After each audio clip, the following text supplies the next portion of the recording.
আসসালামু আলাইকুম ওরহমতুল্লাহ। সুপ্রিয় শিক্ষার্থীবৃন্দ, আশা করি তোমরা সবাই ভালো আছো। এই ভিডিওটা তৈরি করছি তোমাদের সকলের জন্য। আজকের ভিডিওতে আমরা তোমাদের নতুন কারিকুলাম পরিবর্তন হবে কিনা বা আগের কারিকুলাম আবার ফেরত আসবে কিনা এই বিষয়ে সর্বশেষ যে সংবাদটা পেয়েছি সেটা নিয়ে আলোচনা করব। পুরনো শিক্ষাক্রমে ছাপা হবে 2025 শিক্ষাবর্ষের নবম দশম শ্রেণীর পাঠ্য বই। অন্য সব শ্রেণী নতুন কারিকুলামের বইয়ে পরিমার্জন করা হবে। এই নিউজটা আমরা একটা অনলাইন নিউজ পোর্টাল থেকে সংগ্রহ করেছি।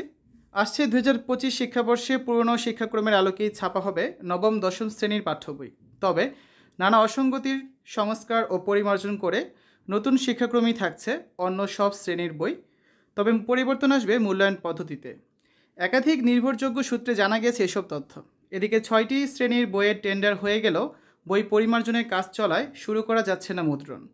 এই কাজে বেশি দেরি করলে জানুয়ারির আগে সব বই মাঠ পর্যায়ে পৌঁছানো নিয়ে শঙ্কার কথা বলেছেন মুদ্রণ ব্যবসায়ীরা। তবে এনসিটিভি বলছে শিগগিরই জারি করা হবে পরিপত্র। ছাত্র জনতার আন্দোলনের মুখে আওয়ামী লীগ সরকারের পতনে প্রশাসনিক সংস্কারের আকাঙ্ক্ষায় যখন চলছে নানা রদবদল, তখন সংস্কারের ঢেউ লেগেছে শিক্ষাতেও।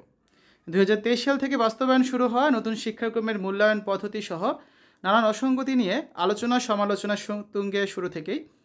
একাধিক নির্ভরযোগ্য সূত্র থেকে জানা গেছে নতুন শিক্ষাক্রমে পাঠ্য বইয়ের ছবি ও বিষয়বস্তু সহ যেসব সমস্যা আছে তা পরিমার্জন শেষে পাণ্ডুলিপি শিগগিরই মুদ্রণে পাঠানো হবে।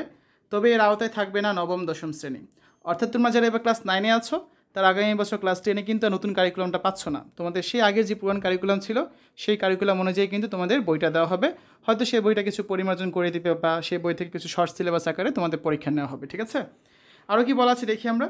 যে পাঠ্যপুস্তক বোর্ডের একাধিক কর্মকর্তা জানিয়েছেন নবম দশম শ্রেণীর জন্য পুরনো শিক্ষাক্রমেই পাঠ্য বই ছাপানো হবে। থাকবে বিজ্ঞান, মানবিক ও ব্যবসায় শিক্ষা বিভাগও। চলতি শিক্ষাবর্ষে যারা নবম শ্রেণীতে বিভাগহীন নতুন শিক্ষাক্রমের বই পড়ছে, আগামী বছর দশম শ্রেণীতে তাদের পুরনো শিক্ষাক্রমের বই দেওয়া হবে। 2026 সালে তাদের এসএসসি ও সমমানের পরীক্ষা নেওয়া হবে সংক্ষিপ্ত সিলেবাসে। এই দেখো বলাই আছে যে তোমাদের আগে যে বইটা ছিল ক্লাস 9-10-এর একটা বই ছিল, সেই বইটা তোমাদের ক্লাস 10-এ দেওয়া হবে। তবে সেখান থেকে শর্ট সিলেবাস অনুযায়ী তোমাদের পড়ানো হবে এবং সেভাবেই তোমাদের এসএসসি পরীক্ষাটা নেওয়া হবে। আর যারা ক্লাস 8-এ আছো তারা এবার ক্লাস 9-এ হচ্ছে সেই পুরান বইটা কিন্তু পাবে। ঠিক আছে, চলতি শিক্ষাবর্ষে প্রাথমিক ও মাধ্যমিকের 3,81,00,000-এর বেশি শিক্ষার্থীর মাঝে প্রায় 31 কোটি বিনামূল্যের পাঠ্য বই বিতরণ করবে সরকার, যেখানে খরচ প্রায় 1200 কোটি টাকা। আর 2025 সালের জন্য প্রায় 35 কোটি পাঠ্য বই বিতরণের লক্ষ্য, যেখানে 1400 কোটি টাকার বেশি ব্যয় করতে হবে সরকারকে।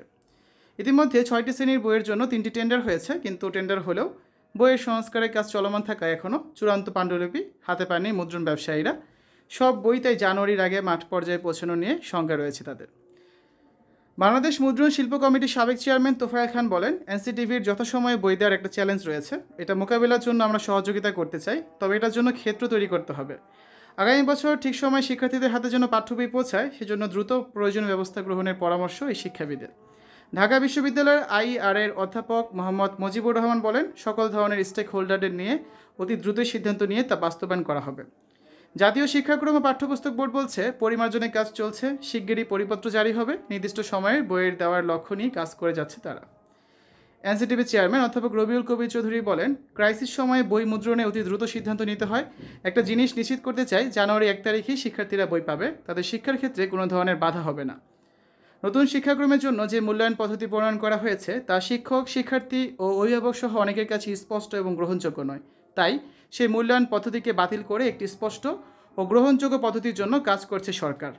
তো শিক্ষার্থীরা, এ ছিল তোমাদের কারিকুলাম সম্পর্কিত সর্বশেষ আপডেট। আশা করি তোমাদের কাছে এই ভিডিওটা ভালো লেগেছে।